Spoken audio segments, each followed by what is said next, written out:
we're working with Coco in the purchase. We're working with the community to create parks. We're working with along the roadways to be able to resurface along the roads. Not just patch the road, literally dig out all the roads and be able to create roadways that are going to be here for the next 20 to 25 years. We're working with areas in Lahaina, such as the wastewater system, to try and take all of the wastewater and what's going through the injection wells. And we're working on a 1,000-acre biofuel project right now with Energia, so that we can use all that wastewater that's going to injection wells for agricultural purposes. We're also working with the hotels to be able to take the recycled water into this lower area so they can use more of it. And now that water is becoming a more precious resource, the hotels are wanting to get to it more. So we're looking at those projects as well. We're redoing some of the wells that are here for water. We're redoing some of the systems that we're collecting water. And we're also going to be working very hard on trying to develop out more of the parks. So you're going to be seeing tennis courts being fixed. You're going to be seeing in Central Maui, we're going to be doing the regional parks at the same time that we're creating regional parks out here in Lahaina. All of this is in process. And we're trying to bring more activities and businesses to Lahaina, which is why you're seeing the First Fridays, you're seeing the Halloween, you're seeing a lot of the new activities that we're developing, the basketball camps. We're going to continue to work with all businesses here, so we'll continue. Thank you very much. Ms. Paulton, you need the question repeated?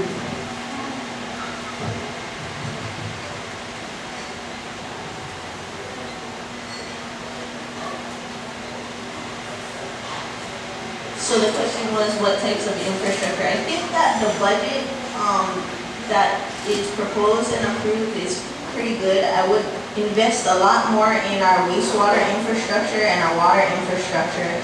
A lot of the infrastructure needs that we have here on the west side deal with the state more so than the county. So I think it's important to get a good working relationship with all of our state delegation as well as the governor and lieutenant governor, because we need schools. We need, the West Maui Hospital is being built, and I am a big supporter of it, but it's not within the county purview. I think a lot of the infrastructure needs outside of water and wastewater, we need to work with the state to bring to West Maui. Other than that, I feel that we're a little bit underprepared in disaster preparedness. If the road shuts down, we're pretty much trapped in here. And so we need to have access to, medical facilities now before the hospital gets built. We need to have shelters to go to if there is a tsunami or a hurricane or whatever natural disaster there is. And I think that, the county can't pay for all of it, and so we need to build up our networks of communities so that we each help each other as much as we can, and use the budget money to facilitate empowering the networks to fill the need where state and county government is unable to or doesn't have the funds. But definitely sewage and water is the top priorities on county funding. Mahalo.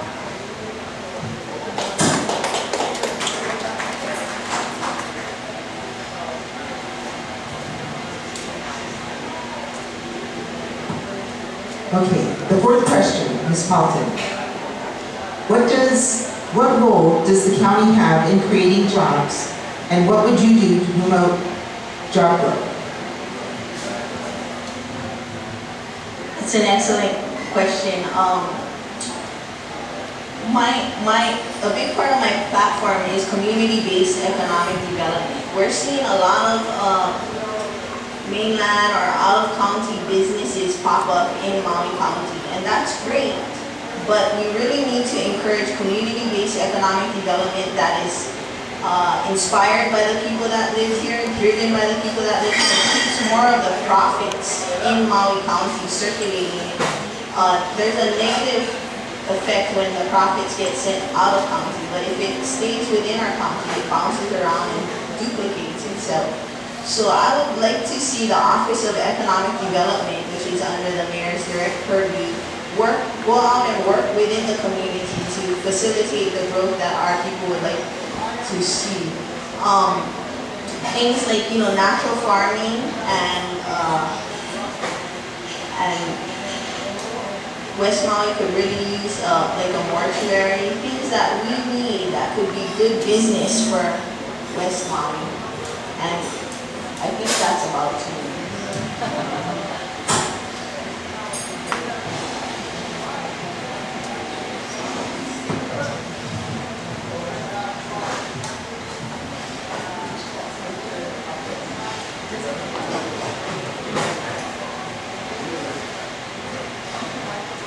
Thank you very much.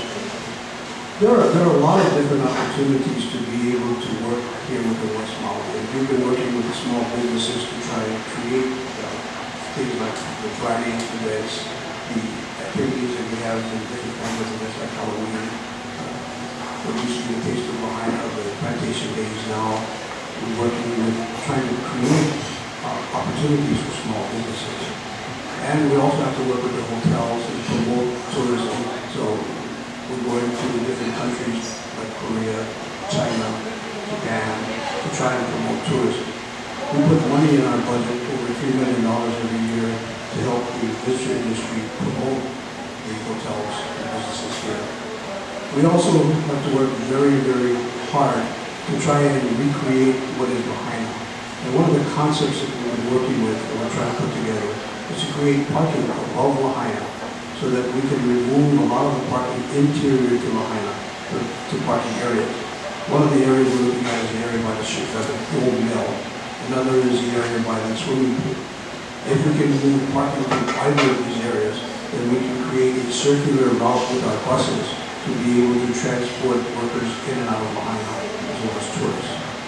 Another concept that we're discussing right now, but haven't really solidified on, is the possibility of closing down Front Street and making it a pedestrian mall rather than have it open the way we have right now, which is very dangerous for pedestrians. We're also looking at trying to be able to recreate Moku'ula, because as a destination, that will be one of the biggest draws for tourism. And the historic nature of Moku'ula will allow another, primary site for people who want to target you to see what the culture is like in Maui. Thank you. For our next question, we're going to begin with Mr. Arakawa. There's been much discussion about the need for affordable housing. As mayor, you have a platform to advocate for this issue. What ideas would you like to see the county council adopt to increase affordable housing?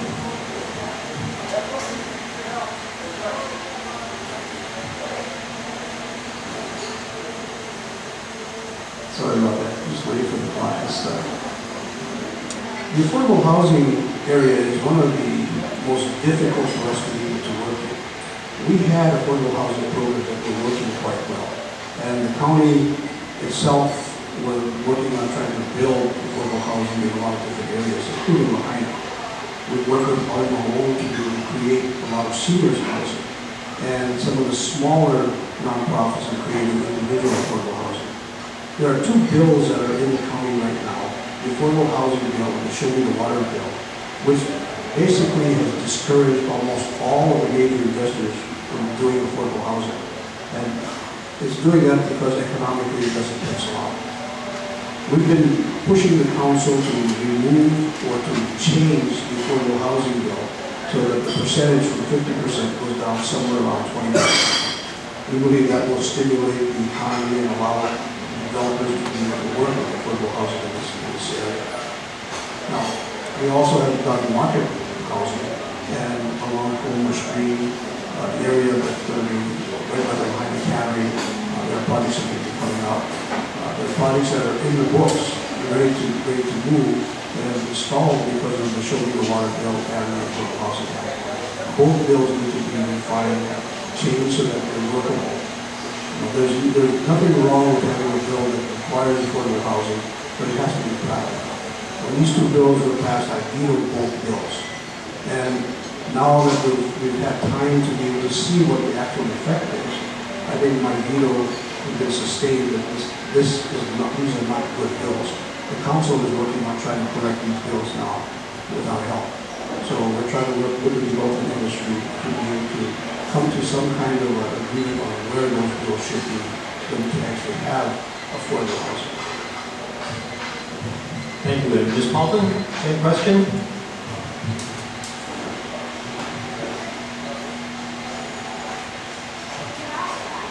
We're facing an affordable housing crisis in our county. We need developers who can issue permits that are contingent upon developing affordable housing as a percentage of their projects to honor their commitments. We need affordable housing in perpetuity, and we need to define what affordable means in Maui County. I think that we also need to leverage our existing resources. In my time listening to testimony at the County Council, I've heard Jesse Spencer testify about affordable housing in the past, and I've seen the developments he's built.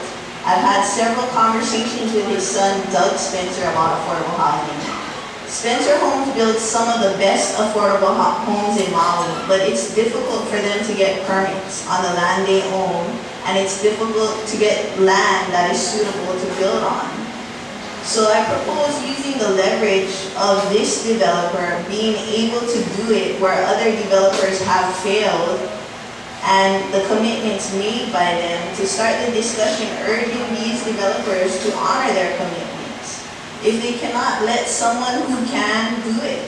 You know, there are people out there that have been building affordable houses, and we need to enable them to share with others how to do it, and if not, let them do it. People need to get into affordable homes immediately. Mom.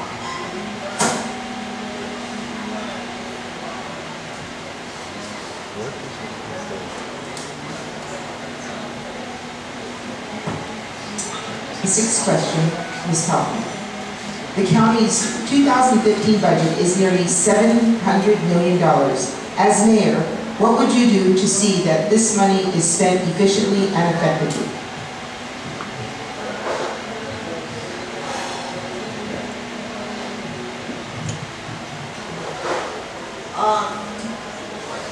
I recently had a phone interview with the Chamber of Commerce, and they stated that the state's unfunded pensioner liabilities were huge. And one of the ideas that came to me afterwards was, you know, as a county worker, I see a lot of waste within our operating expenses, and it's difficult to do anything from the bottom of the pile. But what I would like to do is encourage our workers to save money, and as a type of incentive, say, you know, a percentage of the money that you're able to save each year is going to go to your unfunded pensioner liabilities, so that it's kind of like a win-win. You know, they have a stake in bringing down the operating expenses.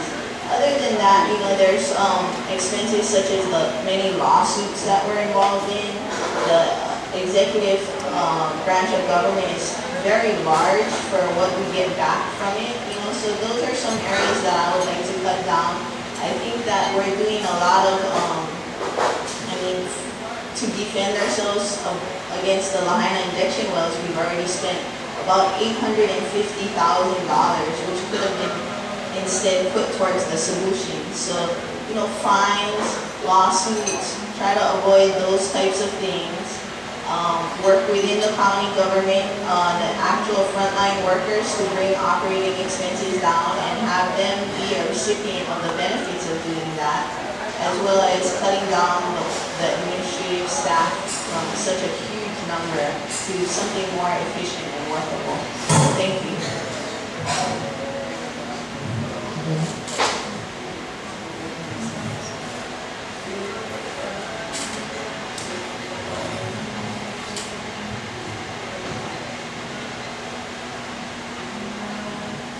One of the challenges that we have is that we have a growing community.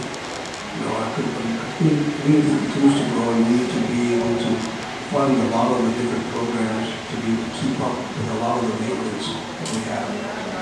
Our budget is pretty much a bare bones budget at this point. We cut back for over a decade every year to try to cut parts of the department. At the same time, our employee benefit package through negotiations at the state level continue to rise. So the amount of expendable income really is not severe. And we have to be able to try and catch up with a lot of things that were not worked on for decades because of shortages of funding. If we don't continue to fix the roads, we're going to go back to having potholes all over the place. If we don't continue to fund fixing our water systems, we're going to have problems with water leaks. Many of these systems are over 50 years old. If we don't fix our parks and create new parks, we're going to have problems because all of the hundreds and thousands of kids that want to be able to be in active playing fields and are complaining right now because they don't have practice fields. We won't have those practice fields. You know, there's a point where we have to decide what quality of life we want to be able to maintain, and we have to be able to go out after that. As far as the accusation of not working with different departments, and all of our budgets are created from the bottom up. You know, people within the departments work with their department heads, and we get the budget at the end and go down and we actually talk to people that are working in the bottom area. Which is why the lifeguards have jet skis, cell phones, different communication devices that help them to connect with the police, fire, and be able to be protected so that they're not out there on a board by themselves or swimming with the paddle board by themselves. We have to continue this kind of effort. Thank you. Our next question will begin with Mr. Arakawa, and it seems as though we've touched on this one a little bit. Let's go into a little more detail on this. Studies have shown that treated water is seeping into the ocean from injection wells in West Maui. As a result, the county may be subject to significant fines. What are your views on this situation, and if elected, what steps would you take to fix the problem?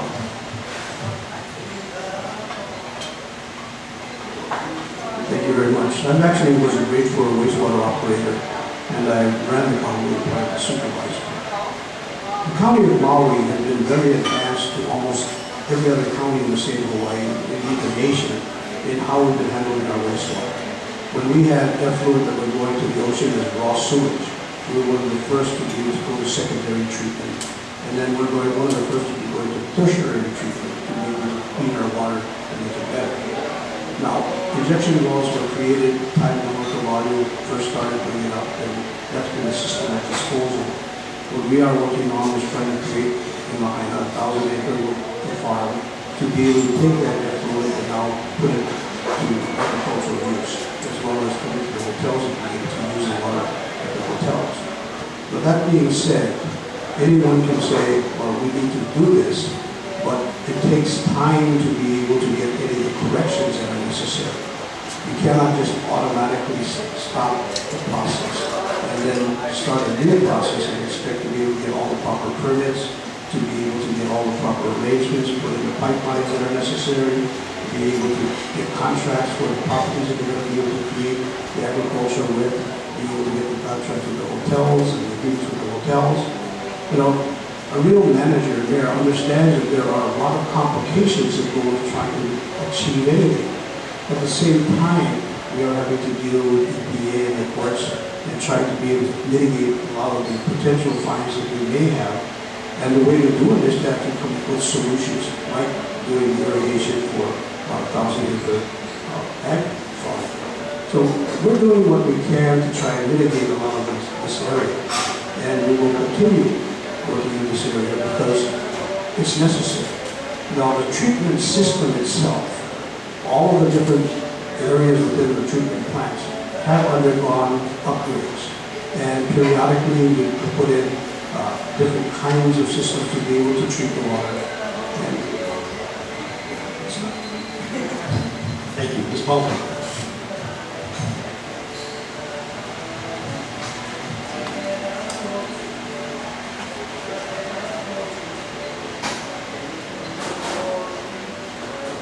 So this problem has been evident since the early 1990s. My opponent first got in office in 2002. From 2002 until now, that's a lot of time to have done something. The reason why the community groups filed a lawsuit is because they were unable to work with the county to file an NPDES permit. And that permit limits the amount of pollutants allowed. Since the time of the lawsuit, the county has filed for that NPDES APS permit. But because they dragged their feet and waited so long, there's been no action by the DOH or the EPA, and that's the reason why the federal judge, overruled their appeal, because they said, you know, in essence, someone can wait till they're taken to court and then file for it and then wait another 2 years, prolonging the amount of time that they actually dump sewage into the near shore waters. So what is the solution? Stop trying to appeal the federal court's decision. Show some recalcitrance. Stop throwing away taxpayer money on lawyers' fees use that money to fix the problem. The Department of Environmental Management West Maui Recycled Water Verification Study was prepared for the Council in 2012, and that listed 6 options and associated costs for reusing all the water that we pump into the injection wells. The first step cost $14 million, and that's money that we should have been setting aside 12 years ago already. You know, and the thing is that we don't need to come up with all of the money. A lot of the hotels in Kaanapali, as a condition of getting their permits, agreed to build into the infrastructure for recycled water. There's also the Bureau of Reclamations that offered grant money in 2009, but we're not ready to move on this product. Yeah, sorry, that my time up.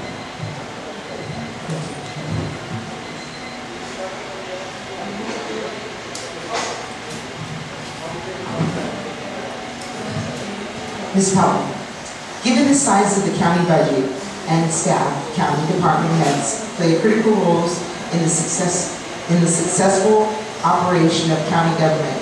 How would you go about selecting department heads and holding them accountable for results?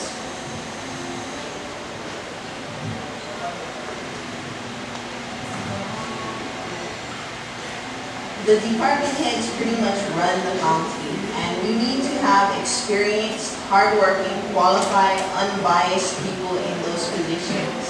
What I would like to do in selecting all of the appointed positions is create a very diverse, broad-based citizens group that will help to vet out any applications for those positions. What I've seen in the past, regardless of who it was, many of the department heads are chosen from the largest donors to the campaign of the winner. And I think that cuts us out of a lot of people that may be well qualified. It only shows half the amount of people, because what if someone who is best qualified contributed to the other person's campaign? So, you know, I would take a look at at the existing department heads. I think there are some people that are doing quite well, and there are some that are not. And I would really sit down and have a conversation with them. There's some people that are doing things well, but there's 1 or 2 things that they have done that I question, and I would just ask them, you know, what made you do this? And if it's, you know, a lot of times these department heads are appointed and can be removed at the mayor's pleasure. So sometimes you have to figure out, are they making the decision on their own, or are they being directed to make that decision by the administration? If all other factors, they're running the department well, and there's just 1 or 2 questionable things that they've done, you know, just try to work with them, have them work with the people on the ground, knowing that, you know, as an appointed position, there's no guarantee that you're going to be there in perpetuity. And so, to look out for the long-range needs of our communities. Thank you.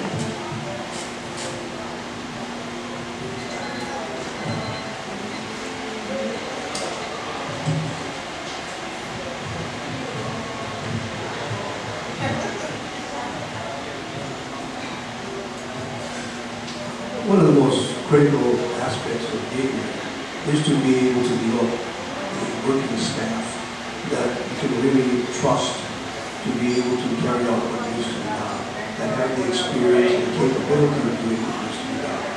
There's a very limited amount of people within our community that actually have those capabilities.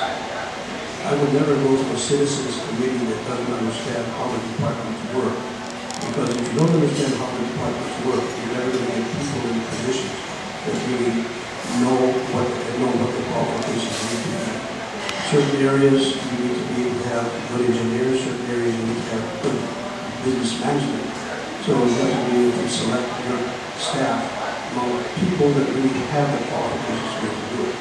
If you notice that in my administration, we have people that are very well qualified in the area, as well as we have some younger people that we brought in to be able to utilize the new modern types of technologies that we have. So we have a blend of old and new, because we want to have a continuity of people that are in these positions to be able to run the departments. Every one of my department heads has to be a good manager and have good management skills. So if you don't have good management skills, it doesn't matter how knowledgeable you are, you won't be able to transmit that knowledge down to your employees or get your employees to respect you. You also have to have a good working relationship with each one of the department heads and deputies, because you're going to have to be able to put that budget together. You're going to have to understand what is happening on a day-to-day basis. You're going to have to trust those people to really run the department the way it should be. And most of the important thing is you have to be able to trust your department heads. If you can't trust your department head, you have to micromanage it. You'll never be able to be efficient.